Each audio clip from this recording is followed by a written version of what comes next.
Welcome again guys. இப்போ வந்து நம்ம எங்கே இருக்கோம்னா மதுரை டு தென்காசி. ஸோ இந்த வீடியோ வந்து தென்காசியில் ஒரு அம்மன் கோயில் இருக்குது. ஸோ அந்த கோயிலுக்கு தான் நம்ம போயிட்டுருக்கோம். ஸோ தென்காசி மதுரை டு தென்காசி நம்ம மதுரை கிராஸ் பண்ணிவிட்டு நம்ம வீடியோ ஸ்டார்ட் பண்ணியாச்சு. ஸோ நான் ஏன் இங்கேருந்து ஸ்டார்ட் பண்ணுறேன் அப்படின்னா, ஆல்வேஸ் மதுரை ஒசூர் டு மதுரை வந்து கவர் பண்ணியிருக்கேன். ஸோ அதனால தான் மதுரையை கிராஸ் பண்ணிவிட்டு நான் இந்த வீடியோ ஸ்டார்ட் பண்ணியிருக்கேன். ஸோ இந்த ஏரியாவை பார்த்தோம் அப்படின்னா நிறைய வெட்டவெளி காடாக தான் இருக்குது. ஸோ நீங்களே பார்க்கலாம். இங்கே மதுரை டு தென்காசி ஹைவே வந்து ஐ திங்க் புதுசாக தான் போட்டுருக்காங்க.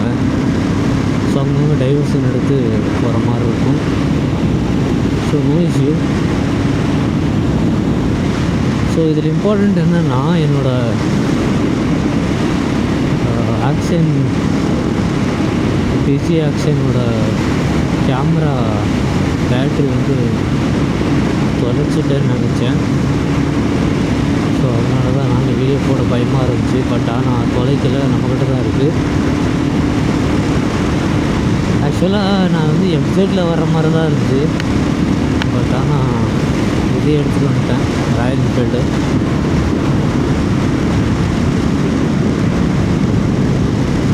இன்னும் 140 கிலோமீட்டர் இருக்குது தென்காசி. ஸோ இது எனக்கு புது ரூட்டு. ஸோ ரூட் எப்படி இருக்குது என்ன ஒன்றுமே தெரியாது நமக்கு. ஸோ போயிட்டுருக்கேன், கூகுள் மேப் போட்டு தான் போயிட்டுருக்கேன்.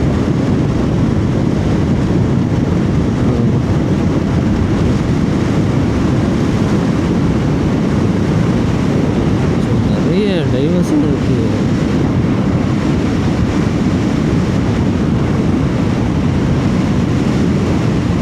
ஃபஸ்ட்டு பைபாஸ் தான் இருந்துச்சு. ஸோ இப்போ தான் ஹைவே போட்டிருக்காங்க. நான் இது வரைக்கும் இந்த ரூட்டில் வந்ததில்லை. ஸோ எனக்கு புதுசு தான். So no issue. ஆனால் கூகுளில் நம்பி நம்ம போயிட்டுருக்கோம். இன்னும் எத்தனை கிலோமீட்டர் இருக்குன்னு பார்த்துடலாம்.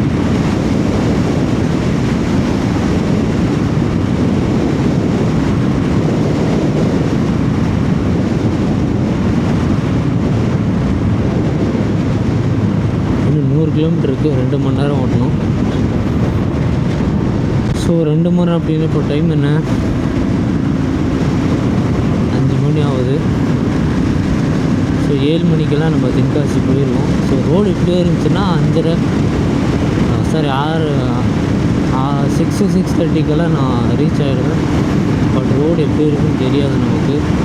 ஸோ அதனால் பார்ப்போம் எப்படி இருக்குதுன்னு.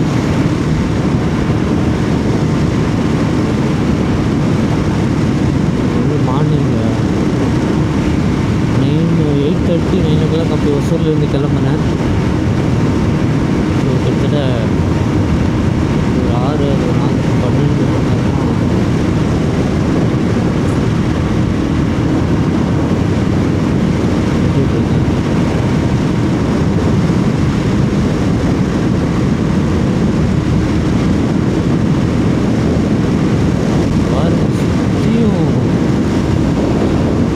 காடாக தான் இருக்குது.